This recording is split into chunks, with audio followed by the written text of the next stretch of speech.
Here you go, Lady Nefer. The book you were looking for. Let me see. Would you look at that? Finally, an actual copy of The Man Who Became a Mule.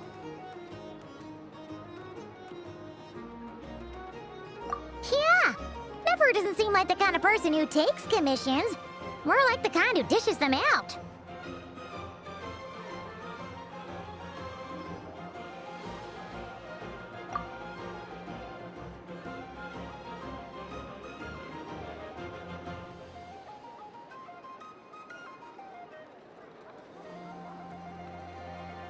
Hey! If you start taking work from Nefer, there'll be none left for Yehoda! Still, what sort of job is Nefer delegating to the Adventurers Guild?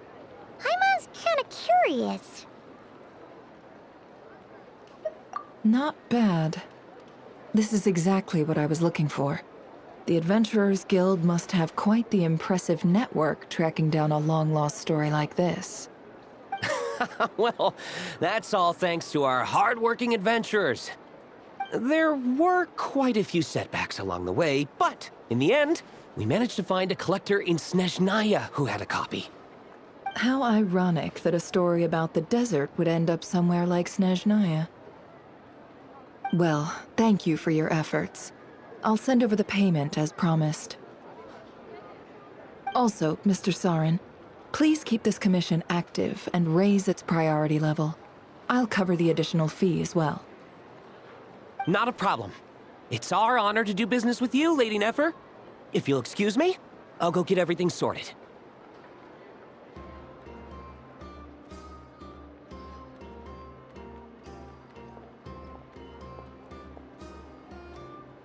My business is done, you two. You can come out and ask your questions. I know you're curious. You even heard what Paimon said? Huh. Guess that's what makes you the boss. Something like that. It's more like a long-term partnership I have with the Adventurers Guild.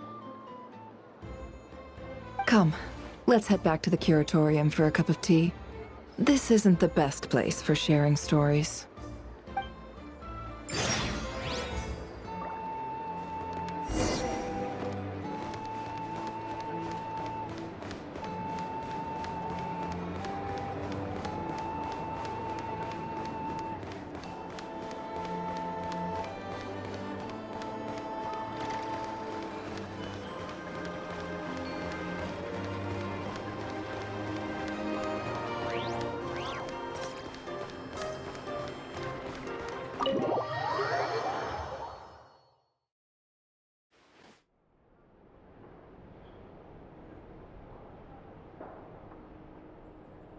Huh. Looks like Yehoda's not back yet. Wait here. I'll go brew some tea.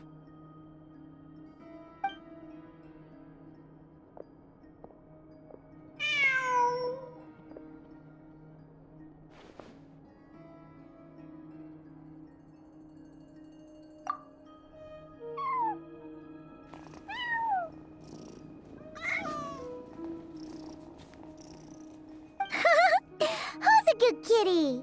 Come on, shake.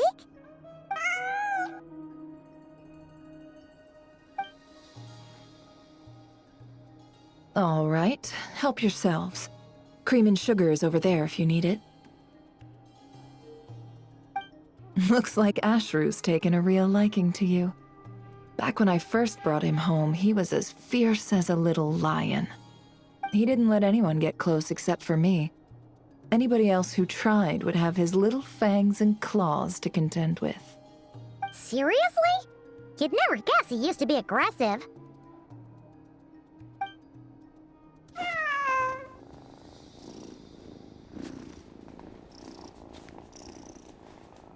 That was a long time ago, when the two of us had just arrived in Nodcry. Back then, we had no one to rely on but ourselves. And to survive in a place like Nodcry, we had no choice but to bare our claws and teeth. Of course, things are different now. Anyway, it's about time we satisfied that curiosity of yours. I'm guessing you want to know more about my long-term partnership with the Adventurers Guild?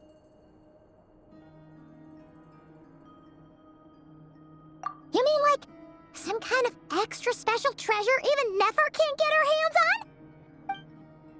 It's special, no doubt about that. But whether it counts as treasure, well, that depends on how you see it. Here, this is the book I asked the Adventurers Guild to find for me. Take a look.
tale from Sumeru.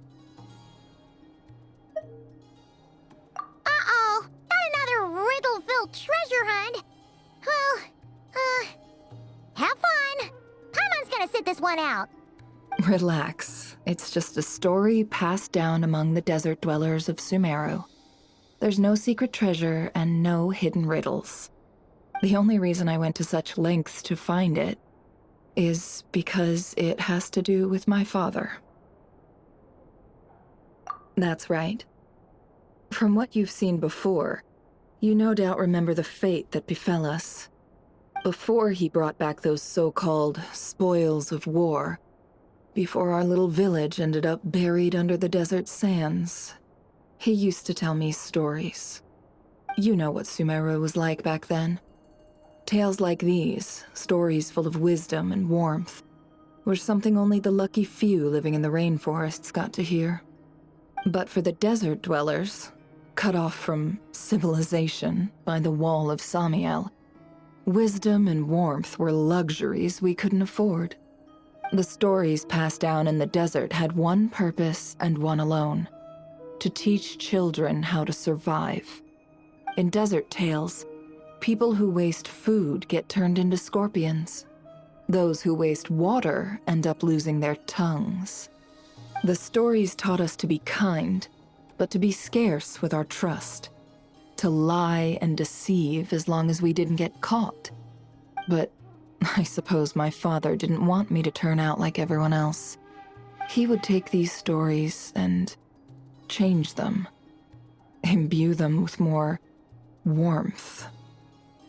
In the versions he told, liars turned into mules, killers fell off cliffs, but picky children ended up with a toothache at most. Paimon kinda gets where he was coming from. After all, who doesn't want to see their kids grow up with the right values? Me? I couldn't get enough of them. I'd spend my days counting down the minutes to nightfall, when Dad would lull me to sleep with another one of his stories. Then, come daytime, I'd grab his storybook and go tell them to the other kids. They were so envious of me. No matter where I went, there was always a line of kids trailing behind me. They would do whatever I asked, just for the chance to hear a story. And then, one day, it all came to an end.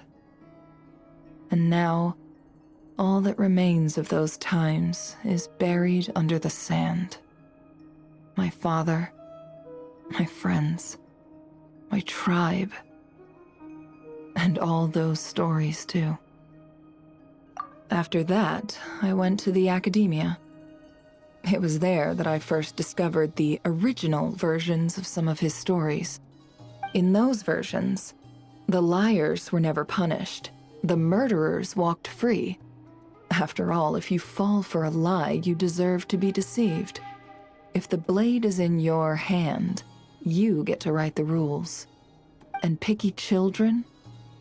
They ended up just like the ones who wasted water, turned into lizards, doomed to spend the rest of their days crawling under the rocks. Only then did I realize that it was my father who'd been deceiving me all along, weaving a false world of warmth to shelter me from the harsh realities of the world. But once my father was gone, that world collapsed with him. And I had no choice but to face the truth. Luckily, though, I was a quick learner. Before long, I'd turned into exactly the kind of desert dweller he'd worked so hard to keep me from becoming. After that, it was all lies, deceit, revenge, and ruin. Themes that have played out in the desert 1,000 times over. But I'm sure you know that all too well. More or less. I just want to know exactly how many lies a father might tell his own daughter. As the only person in this world he ever deceived so completely, I suppose I owe it to him to make an equally comprehensive record of his distortions. Besides, Anonymity seems a cruel fate for such a prolific twister of the truth. Anyway, I'm sure Thoth, the Ibis King, would approve of what I'm doing. After all, he was the one who sent me in search of something that could discern truth from falsehood. When I was young, the stories my father told me shaped my understanding of the world. Whereas their original endings, well, they taught me what this world is really like. And it's true. For me, they really did help me discern truth from falsehood. I figured that gathering them up might be the key to finding the answer the Ibis King was looking for. So, after I established myself in Nodcry, I started using every available channel to track down the stories my father once told me. The problem was, nearly all of them were folk tales, parables, passed down in the desert through word of mouth. Very few were ever written down. But living all the way out here in Nodcry, it wasn't like I could just go wandering around the desert to find those who still remembered them. As for Yehoda, well, I was short on manpower as it was, so I needed a different plan. And considering the countless adventurers at their disposal, I decided to strike up a long-term partnership with the Adventurers Guild. They bring me stories passed down among the desert people. I pay them accordingly, and sometimes even do them a little favor in return. Mr. Sauron was more than happy with my terms, so we soon came to an understanding. And from the way things have been going, I'd say our arrangement has worked out rather well.